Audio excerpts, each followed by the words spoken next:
Hi, welcome to the Denver Older Adult Helpers YouTube channel. I am Morgan Jenkins. I'm the director with Maintain Me. And hello, I am Chelsea. I am the owner of Maintain Me Senior Services. So today we are going to be talking about a really fun topic. I think that this is something we spend a lot of time at Maintain Me talking with our clients, and we're going to be talking about retirement community living, the real truth. And we're going to give you 5 truths today about retirement living, and they're not all great. So stick around because we are going to give you the good, the bad, and all of it in between. If you're new to our channel, our job here is to educate. Whether you're a family member, an older adult, a caregiver, whatever it is, we want to educate the people that we work with and care for the most on all the different resources, whether they're staying at home or they are transitioning to independent living, assisted living, and memory care. So, okay, number 1, Morgan, what do you think is the first truth about retirement living? So my first truth that I think of when I think about community living, and I use that word community on purpose, is in a community, it is a collective. It's a collective of everybody bringing their gifts to the table. And that's how a community functions and is successful. So if you are looking to move into a community and you're just gonna stay in your apartment, you're not gonna join in anything, and you aren't going to share your gifts, you just want somebody to come take out your trash and make your bed and bring you meals, then you're not going to like community living because you're not participating, you're not getting involved. And even if you're in a wheelchair and you have low vision, there is still gifts that you can bring to the table to enrich the community. You probably have wonderful stories of experiences, history. You can enrich the conversation or even lead an audible book club. So there are lots of ways to get involved, including resident council. You don't like what's on the menu, then speak up and form a commission and get your other residents together and say, hey, we think it would be better if you did this. So the more involvement, the more you put into your community living, the more you will get out. I love it. Okay, my truth, I think, for retirement and community living is going to be, it is kind of a pro, really, because I believe that this provides independence with accessibility. So I think that would be it, providing independence with accessibility. And what I mean by that is, a lot of our clients will come to us and say, I don't really need to go to a community. I'm doing fine at home. Okay, fine. Maybe you're doing fine at home, but why fine, right? Like, what's hard for you? Is it, okay, going to the grocery store hard? Is going out to eat hard? Or is it hard for you to meet with your friends because you're not, driving anymore? Is it hard to keep up with your house? Is it, all these things that you're fine. But what prevented you from telling me, like, everything's great? I love my life. And I really think that one of the truths about community living is that it gives you the independence that you still desire and want and deserve with accessibility. So it takes off the having to cook every day. You get to go down and go to like almost like a dining, not all, but depending on which area, like a real restaurant on site. What else happens at the restaurant? Well, you get to meet with all your girlfriends or your guys or whatever and get together and talk and, be heard from somebody other than your family or anybody that might visit your apartment. You have activities on site. So now instead of having to figure out how to get to your friends or how to drive, and maybe you're not driving anymore, transportation, your friends are just down the hall at the library, or, they're in the little, the living room, that may be a communal living room that everyone's meeting at 4:00 for happy hour or just talking games, whatever you name it. So now you have collaboration with your friendships. And let's see what else. Laundry's hard. Cleaning your house is hard. Those things that you have to do, we all have to do them. But maybe it's just, you don't find any joy doing it anymore. So like, I believe in keeping your independence, creating accessibilities, and focusing on the want tos versus the to dos. And like that, to me, I've seen time and time again, my clients say, you know what? I just don't want to do those things anymore. And you can do that in communities. You don't have to do it. So I like that part of it. Okay, so this one's a hard truth and definitely a con, but I still think there's a little bit of a pro in here. And the third truth that we're going to talk about today is pricing. And we hear this oh my gosh, Morgan, how many times have people asked or even said like, what do you hear about pricing around retirement community living? Oh, that is expensive. And I can't afford that. yeah, On yep. Social Security, you name it, Hard we to hear it. justify. Yeah, and here's the truth. It is expensive. However, you know, what we've seen is we started to see a big change, right? Way back in the day, we had a lot more options in all-inclusive models, meaning when you went in, you paid one fee and it didn't really change depending on what you needed. Then we saw levels of care come in, and then we saw a la carte. And we then had three kind of payment models: all-inclusive, levels of care, and a la carte. And they're all very different. And we're not going to dive into that. That's for another video. So if you are interested in those things, go check out some of our other videos. We do talk about each of those. However, what we started to see recently is that people were starting to get creative, and we're starting to see more creative options. And that's causing the people who weren't flexible and changing on this pricing to say, oh, shoot, I need to maybe make some changes. And so we're starting to see some fees that were so nickel and dimed start to maybe be more inclusive into things. So for instance, I was calling on a client this morning, and every place I've ever called has always had a second person. If you come in with one person, it's this much, and you have a small second person fee. This place was like, you know what? We don't have a second person fee anymore. It's like, what? So like just little things that we're starting to see change to try to make it more inclusive, to try to make it more affordable really for our seniors. There are other options, just so you know. We look at long-term care insurance. There's a lot of things that can go into paying for this that I don't think our clients think about, which is why we do a financial assessment.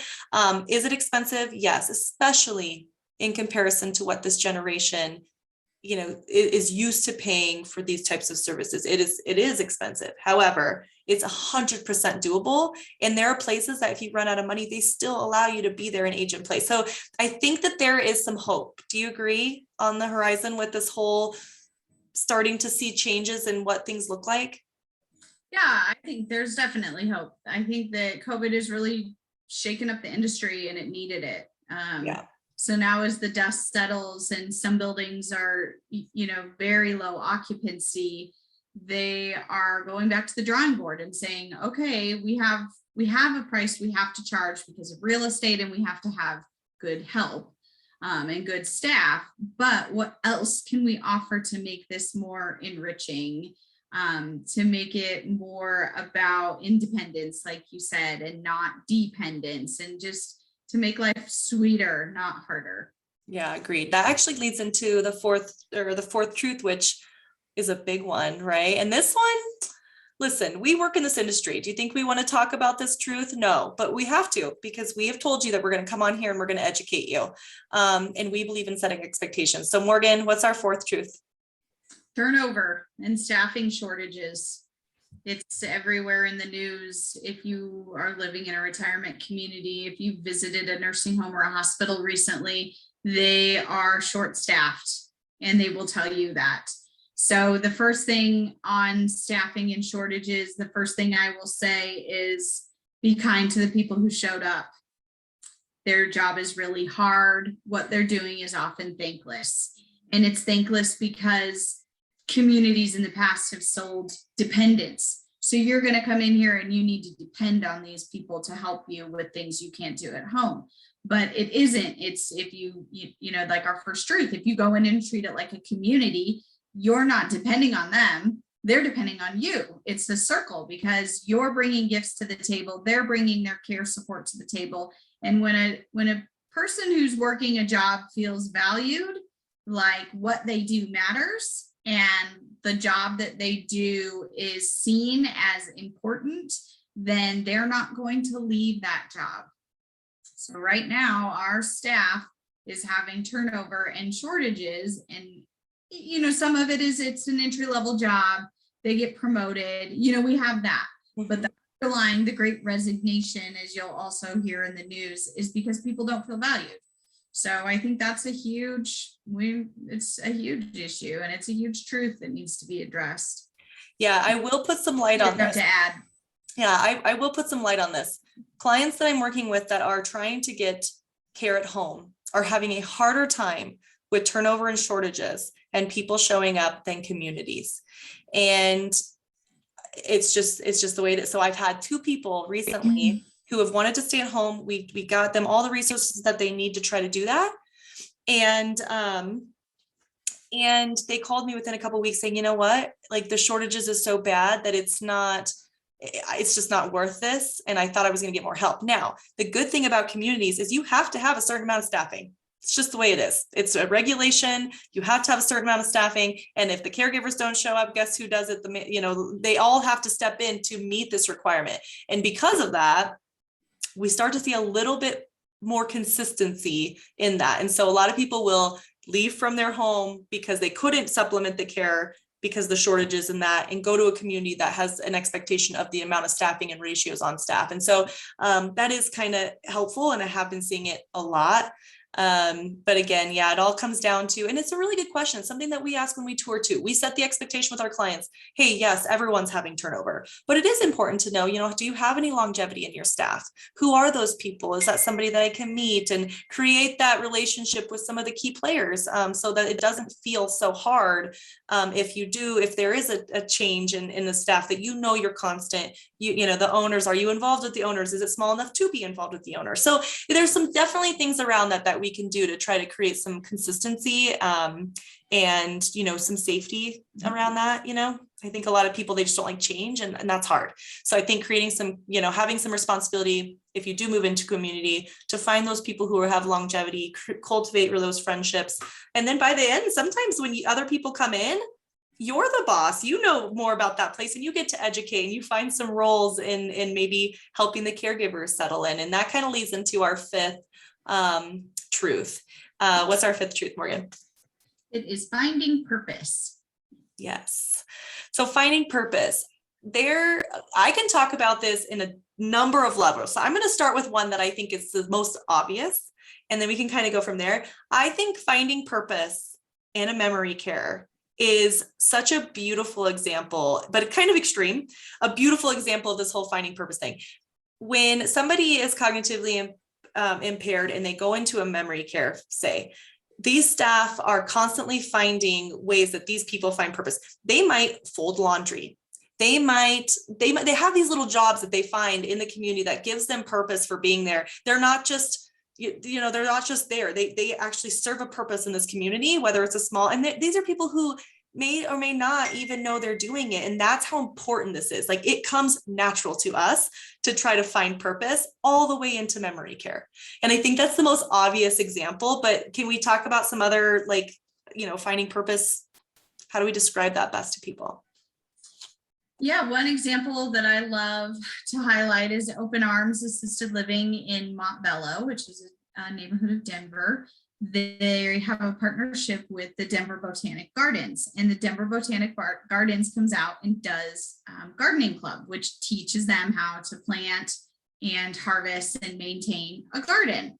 So they've had this huge, amazing garden for the last year they've been open. And in the harvest season, they harvested all their own vegetables that they grew and maintained the whole time in these raised beds. And then they started canning salsas, sauces, and they were making their own chips and selling their own salsa as a way to fund their activities program. Oh, I love that. Yeah, it's awesome. And they were so thrilled just to have this. It was a purpose that not only were they doing great by their other community members because they had this collective thing that they loved. The garden was almost like a pet or something they were taking care of. They're so attached to it. But then they use that to further their purpose by selling and making salsa. And I'll tell you what, every single time I'm there, I make sure I bring cash so I can get one of those. I know. I'm like, I want some salsa. Good. I do. I love it. I think that, as independent as a lot of our clients enter, and how much ability they have to find a purpose within that community is so big. And sometimes people lose that for a minute. They're at home, they don't have the visitors, they're doing the same routine day in and day out for who knows, 30, 40, 50 years. And going into a new community, finding a purpose, and maybe even it related to your purpose, you know, when you were a younger adult and why you chose your career, or why you did, you know, whatever, find it, because there are other people in there that have similar purposes that you could just thrive with and create something really cool that nobody else would be able to do without you. And then all the way into our, you know, cognitively impaired clients who it just comes natural to them to try to have, you know, sometimes they just look after one another because they were maybe a stay-at-home mom or stay-at-home dad, or, you know, and whatever it may be, like they just find purpose naturally at that age of life. And we need to remember that all the way from the beginning, is finding your purpose, and know that this community, the communities really do try to engage that and pull that out of each resident. Don't you think? I think that's one beautiful thing about community living, is that they do try to like find out about the residents and then build really cool things around it. I mean, look at all the places that we go into that have this awesome VA wall and little veteran, or, oh my gosh, there was that place up north that does their dreams. They help them try to achieve their dreams. A wish of a lifetime. Yeah. And just really cool things about finding purpose. And sometimes it takes going into a community to find that light again. I really think so. Okay, those were some heavy things. We got some good things in there. We've got some bad things in there, but realistically, these are all truths of moving into a community. And if you have more questions about any of these topics, we have stories for days. We've helped, you know, hundreds of people. Maintain Me has been open since 2016. Oh my gosh. And we have helped so many families, so many caregivers, so many older adults into making this decision. And again, we serve whether you're at home or there, but we have seen people successfully transition into community living. And people tell us all the time, I wish I did it sooner, or I didn't know these things. So thanks for joining us today. Those are our 5 truths for moving into retirement, community living. Comment down below. You know, commenting on this platform helps us get out there to other families and other people who are looking for resources like ours. Tell us if you like it. If you don't like it, we're open to that too. But we also put our phone number down below in the comment section, our email, however you want to reach out. We're on Facebook, you name it, we're there. So feel free to call at any time. Anything else more before we? No, I think that was great. All right. Thanks guys for joining. Bye. Bye.